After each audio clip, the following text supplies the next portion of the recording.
Action. What's going on? What's up, Print Hustlers? Bruce from Printavo, Stephen from Campus Inc. We're just here for another, I just don't like the word shop talk, but I use it the first time. Shop talk episode. We're just hanging out, chatting through a bunch of different Friday topics. afternoons. Yeah, Friday afternoons in Chicago. The temperature is 5 degrees? 12? 8 degrees? We don't know. Borderline Alaska, but wonder how that actually affects if you don't have heat in the shop, how that affects. You start running your dryer really early in the morning. Yeah, very early. I guess it's not even just the process, but your like staff. Yeah, like on a Monday it's super cold because you're... Do you have heat in your facility? Yeah, we have heat, Oh. but like we get a lot of radiant... You get some radiant heat from your equipment. Right. And it stays nice and warm in the winter.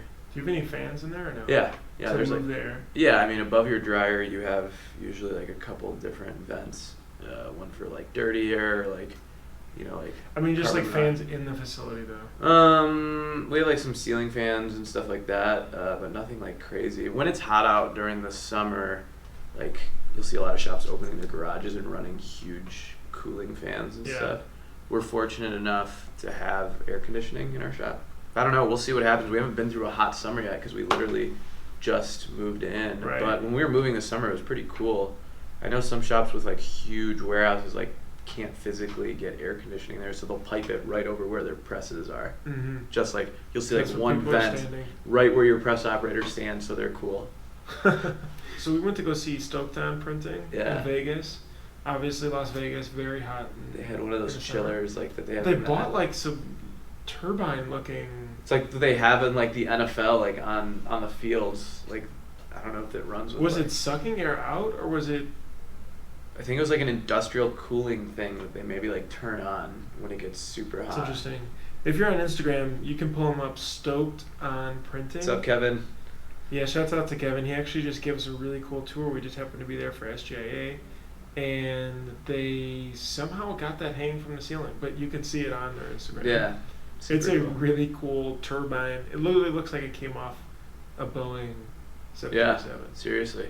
I mean, you have to get creative, right? Like, your employees are, you know, like, how would you like it if you were in there all day? Like, Yeah. You know, we're in a cool high-rise in Chicago right now. Yeah. We're in a more tech-friendly, A tech-friendly environment. air-conditioned. Yeah. How's your January been? A lot of shops are January talking has about- been it's been good. It's we're still growing, so we're up on last year, which is great. January I think is slow for the entire industry, but you just want to get through it as quickly as possible. For us, it was a great time to be able to like set some new processes, do a lot of training, like work with your employees, do a lot of cleaning, organizing, and just like get ready for the spring. Were you but- worried in January? Like, was it a surprising January, or was it? No, what it you was, expected? you know, like, I expected it. Now, the fact that we're running a bigger business now, like, you actually have to monitor those things. So, like, when we were smaller and our overhead didn't matter and we barely had rent to pay, like, no big deal. But now that we're in a much bigger facility and, you know, you have these huge payrolls and stuff, like, you have to monitor your cash flow a lot better.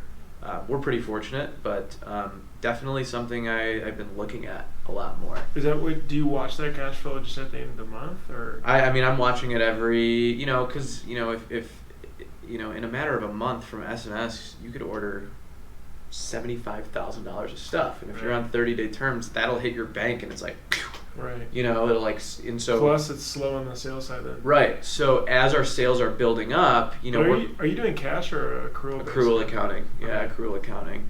Just as you get, you know, like you start to grow, you actually want to know when you incur those expenses because you go through slow and busy seasons. Right. We used So to do accrual cash. based, you look good, but Yeah, on cash the basis, balance you're sheet it like, looks whoa. good, but your cash is It's just a little like shaky. you're just like it's kind of like a little bit of a roller coaster, and you're like, whoa, I have all this cash. Oh wait, I don't have any of this cash anymore. Yeah. It's not mine anymore. But you know, like we like our online stores because they are pumping money into our Mhm. account every day, because that's all prepay stuff. For sure. So once our online stores start running, and we've been testing Printavo merch, it's awesome because you'll see like boom, 30 grand came in over the weekend or something like that. I see a lot of questions about people trying to run stores, but not fully getting it. It's almost like you know, like how people talk about Facebook ads. Are we talking stores today? Is this happening? Well, we're supposed to talk about other stuff, but I'm curious about this really quick because you seem to have really tapped into stores very well. And I see questions of people how they're getting into stores, and they're saying, oh, they only got to like 10 shirts, and then what do I do? Do I just cancel everything? Or like, what tips maybe do you have for people just getting into the stores right now? So just a background, that's how I got into printing, was by building merch stores for people. Right. Because I didn't have any, what was I going to say? Like, I didn't have any capital. I didn't have any cash. I didn't have anything. So all I could do was sell online and then go to the print shop and buy the merch. I didn't know that you could set up terms with a print shop or anything like that. I thought you had to pay to play. Yeah. So when I joined Campus Sportswear, I immediately was like, wait, that was working as a student. Why aren't we just going to continue it? For sure. So when I saw that, I was talking to customers and I found customers that would fit the profile. So what's that profile? So the profile is not necessarily a gymnastics team with 12 people on it, because those 12 people can just put in their order very quickly. Right. The merch store runs when you can sell more, give more offerings, and make sure you smash your minimums, right? Like, you want a team or a league of 50 or 60 people with grandmas, grandparents, parents, uncles, friends, all that stuff. And but what if they order multiples? And then that's great. That's what you want. Is what if it's a team of, like you're saying, team of 12? But what if they have to buy? Well, if they're forced to buy stuff, then great. But if it's an optional thing, and there's only like 12 potential customers, you might not hit those minimums by offering 4 different shirts. But if you've got 65 people, in your pool, and you're offering 2 items, well, you might sell a couple hundred pieces, and then they're buying more for their parents, families, kids, all that stuff. So knowing your target audience and building a merch store for the right customer is so important, because the worst thing that could happen is you sell less items by building this store. Right. See what I'm saying? So the first thing you have to understand is the type of customer and making sure that they are receptive to it, because if the customer doesn't help you market the store, it will fail. Right. And so a lot of times in my first couple of years of doing it, it was like, build the store, send it out. We told them the store was going to close on Sunday. Crap, they sold 7 pieces. Right. What are we going to do now? They'd be like, oh, can we extend it for 1 more week? Yeah, I'll just send it out again. And it ruined my workflow. Fast forward now, there is a document that outlines every specific about a merch store, how long it can be up for, how many products it can be. What's the upcharge? We charge more for merch stores, right? Because there is an expense to us. Interesting. So there's a fee. Yeah. So we have, it's about a 10% increase. You said you charge them a fee. That's like a one. No. I just build it into the price of the apparel. Oh, I see. So I just tell them up front, look, if So the apparel's so your matrix. You have a different matrix for. Yes. And so we have policies, and it's basically if you agree to all these things, then we will build you a merch store. And it's we always say it's a minimum of 24 pieces per design, and a maximum of 3 styles per design. Right. So you can have 1 logo across 3 items as long as it's the same imprint. Right. But you have to sell 24 pieces total. Interesting. Right. And then we just say the shirts are going to be more expensive. If you want to place the order in bulk, they're going to be about 10% less. Right. And most customers love it. If an online store goes through, we automatically bag and tag it. That's not optional. Mm-hmm. And that's just something we do because we know it's going to be perfect our way. So how do you price them? Because you don't have any idea. Well, I guess you have a rough idea of quantity, right? That's going to be. Well, I'm kind of gambling. It's a catch-22 in the sense that if the store fails, I'm an idiot, right? They should have just put a bulk order in. But if it does well, I've seen some stores just go crazy. Mm-hmm. And a lot of what we'll do are some stores, even for corporate stores, where it's hey, there are 4 polos for your team. If anyone wants to buy stuff, go ahead and send this out to everyone. And on corporate stores, employees want to buy merchandise where they work. You know what I'm saying? Mm-hmm. So even if the company's not paying for it, we did one for a certain department, and we sold way more than we ever expected. Because their employees just didn't have gear that was branded well for them. Mm-hmm. So You just have to be really, really, really upfront. Like, we do not extend stores. If a store closes, that's it. We don't take orders after the day the store closes. And, like, if it doesn't hit minimums, the store is canceled immediately. And we live by those rules. Gotcha. You know? Yeah, it's interesting. I'll get a lot of questions from shops, like, how do you do it? What do you use? I think the reason we're so successful with them is because we're super rigid about it. And it's a luxury. It's like a premium service. Mm-hmm. You know, maybe I should call it like Campusing Plus or something.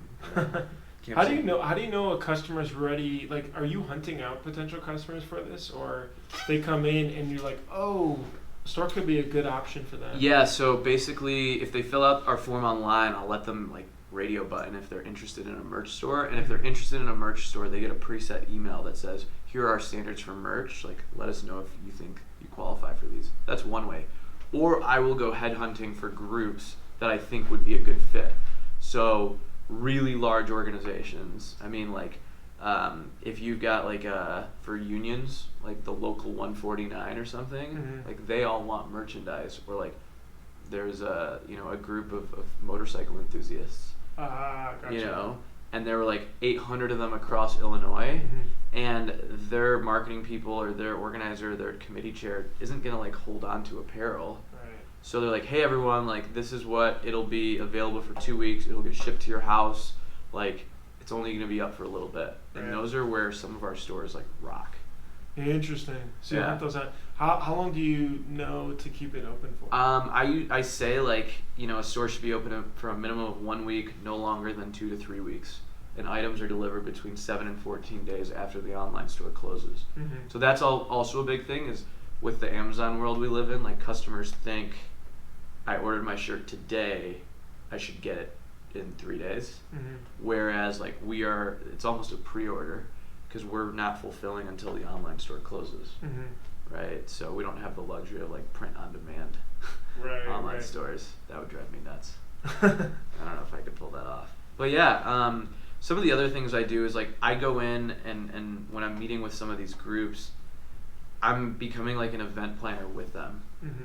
So I always like to throw in the option like, what if we offer this to your customers or to your committee members, and it would enhance the event. And so like, when we're planning for these, if I know an event is coming up, I'll think about doing a pre-order that they can do before their event, so that their staff or whoever's there can order stuff ahead of time. And fundraising, like basically go in saying like, I will make you money. Mm-hmm. And it's just That's like a huge proposition. I mean, I'm just like, I will make you money, just trust me, I know exactly what I'm doing, here's how much money I've made for other organizations. Sure.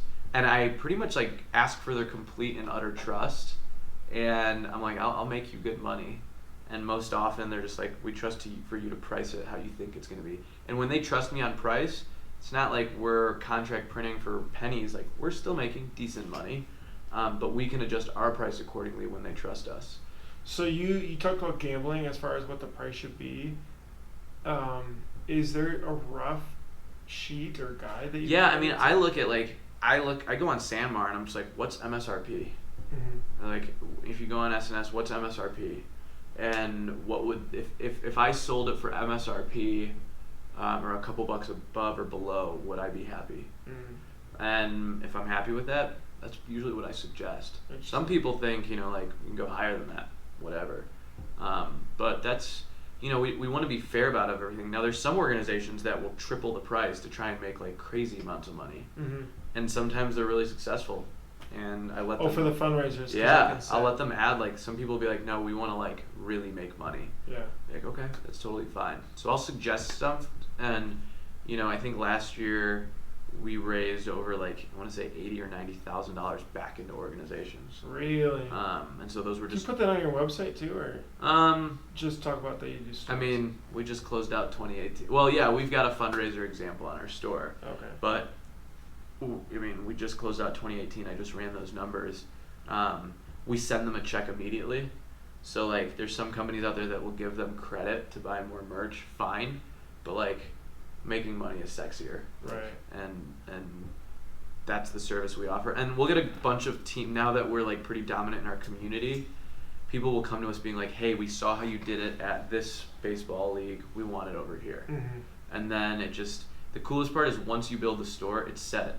You can literally just like build it like another one so quickly. Right. Okay. So what do you actually do with all the customers that buy? Do you market to them? Yeah, so they come into my market pool. Right. So you can export all those emails. Oh yeah, so we have over 30,000 emails through e-commerce. Right. And names and things. And we try to convert them into group orders. Have you ever done any Facebook retargeting for those Yeah, people? I mean we'll our custom audiences. So they're our custom audience is made from them. So you upload those. Yeah, gotcha. and then what's cool is a lot of them.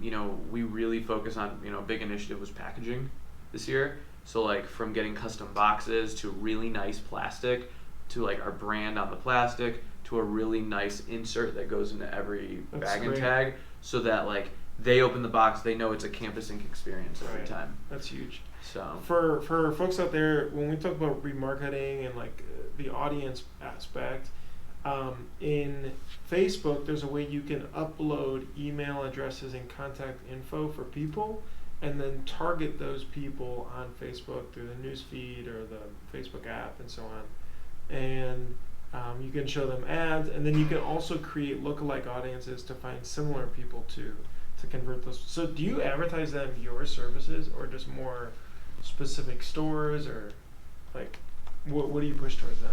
What do you mean? So if they are part of a group ordering experience, my goal is to turn them into for their next group order to come to us.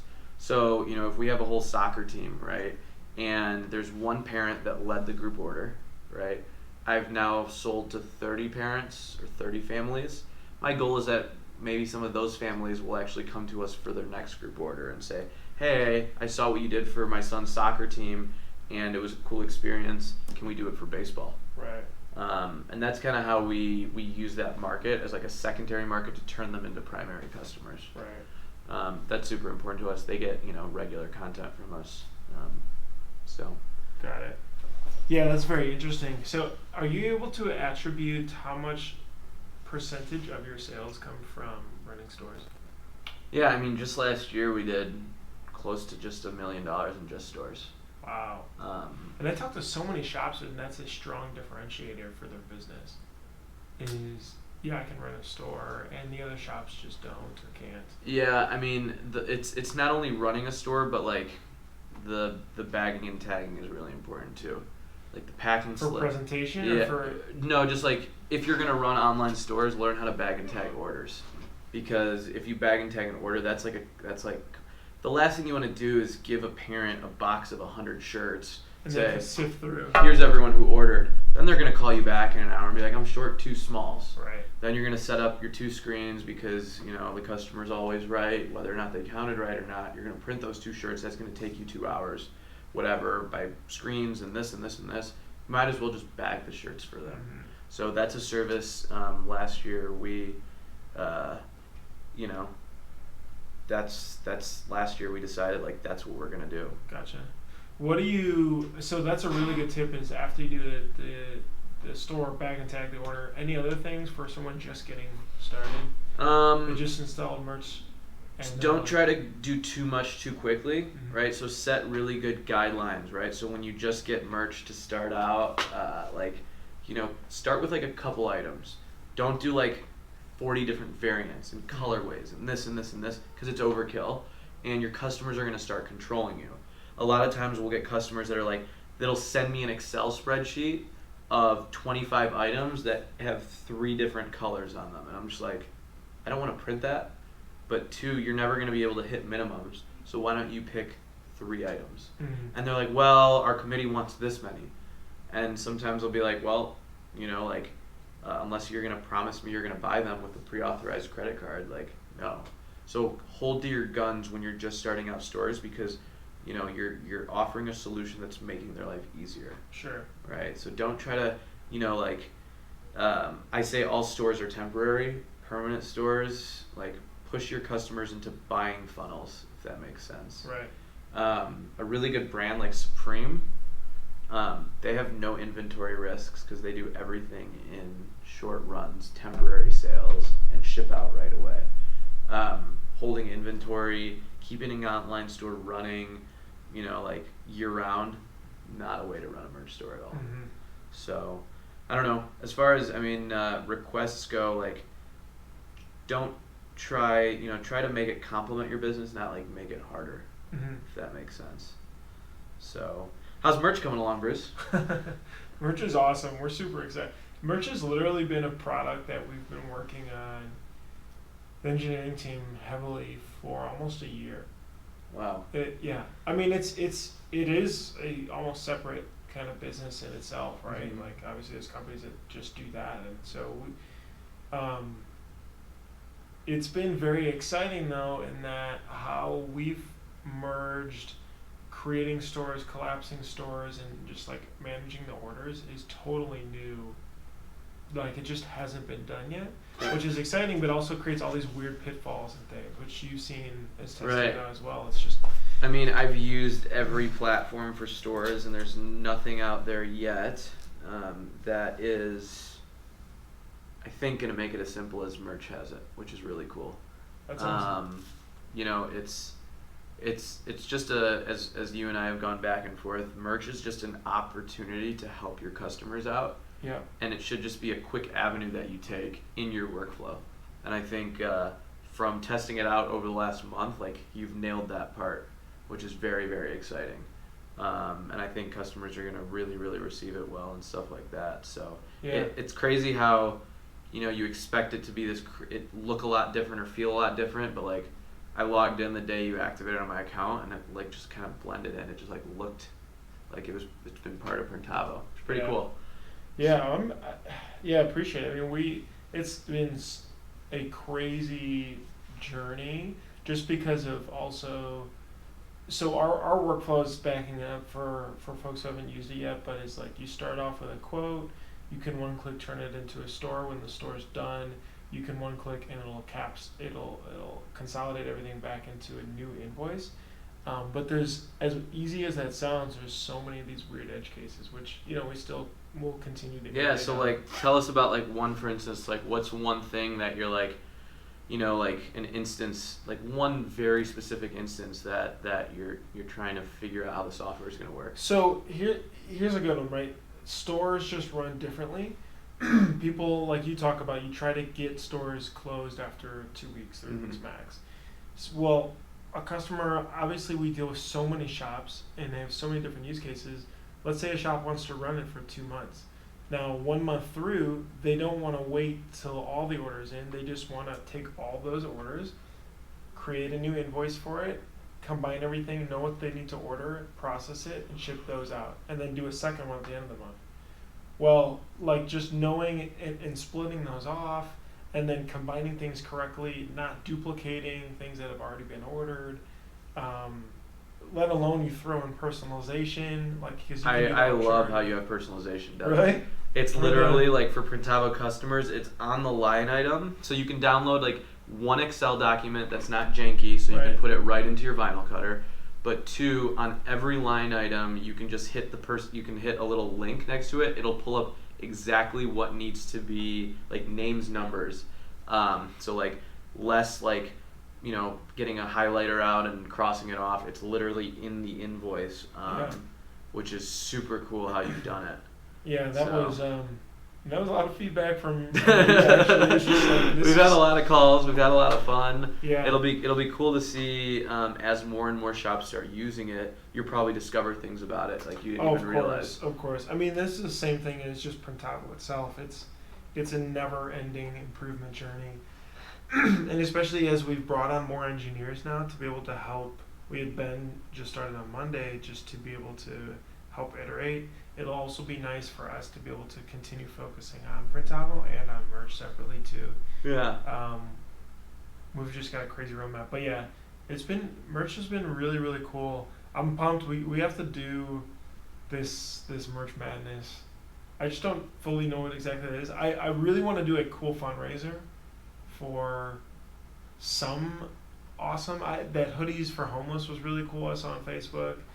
We donated actually to that. I think he raised $21,000 or so to give out hoodies for people that are homeless in the cold.